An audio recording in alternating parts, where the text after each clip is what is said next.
छोटे से गांव में एक बहुत ही ज्यादा शरारती लड़का रहता था। उसका नाम था मोहन। मोहन बहुत ही होशियार था, लेकिन साथ साथ थोड़ा लालची भी था। उसे हर चीज की कीमत चाहिए होती थी, चाहे वो खिलौना हो, चाहे वो कोई फल हो, या फिर किसी की मदद करना हो। उसे बदले में कोई ना कोई कीमत चाहिए ही चाहिए थी।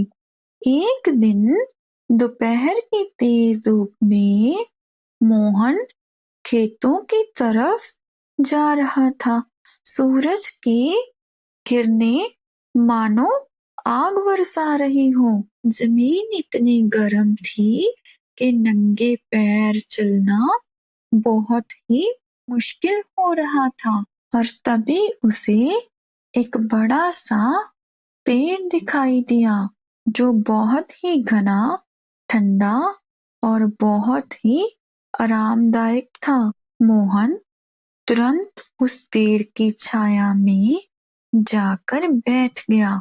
वहां बहुत ही ज्यादा ठंडी हवा चल रही थी और उसे बहुत ही ज्यादा सुकून महसूस हो रहा था। और तभी वहां एक बूढ़ा साधु आया। उसने मुस्कुराते हुए पूछा, बेटा, यहाँ क्यों बैठे हो? मोहन ने बोला, धूप बहुत तेज है, इसीलिए मैं पेड़ की छाया में आराम कर रहा हूँ। साधु ने फिर से पूछा, अगर मैं कहूँ कि इस छाया का भी एक मूल्य है, तो तुम क्या दोगे? मोहन हंस पड़ा और उसने बोला, छाया का मूल्य कैसे होता है? ये तो मुफ्त में मिलती है। साधु ने गंभीर होकर कहा, हर चीज का एक मूल्य होता है, बस हमें समझ नहीं आता। मोहन ने मजाक से कहा, ठीक है, अगर इसका मूल्य है तो मैं दे दूंगा। साधु मुस्कुराया और बोला, अच्छा, कल दोपहर इसी समय यहाँ आना, तब मैं तुम्हें छाया का असली मूल्य बताऊंगा। अगले दिन मोहन फिर से वहां आया, लेकिन इस बार पेड़ के नीचे एक लकड़हारा खड़ा था और वो पेड़ को काट रहा था। मोहन ये देखकर बहुत घबरा गया और बोला, अरे ये क्या कर रहे हो? ये पेड़ मत काटो, इसे काटना बंद करो। और तभी लकड़हारे ने कहा, मुझे आदेश मिला है इस पेड़ को काटने का।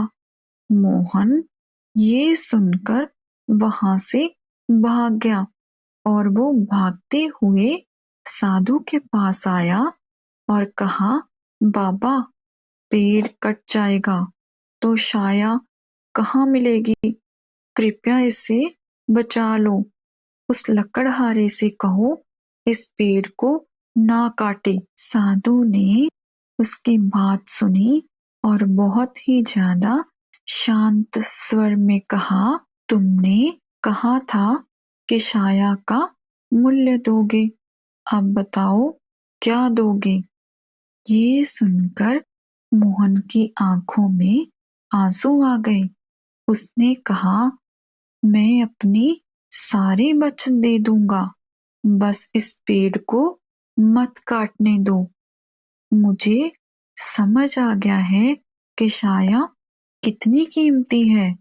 साधु मुस्कुराया और लकड़हारे को रोक दिया। पेड़ बच गया। और फिर साधु ने मोहन से कहा, बेटा, छाया सिर्फ पेड़ की नहीं होती, ये प्रकृति की एक दया होती है। हम अक्सर उन चीजों की कदर करना भूल जाते हैं जो हमें मुफ्त में मिलती है।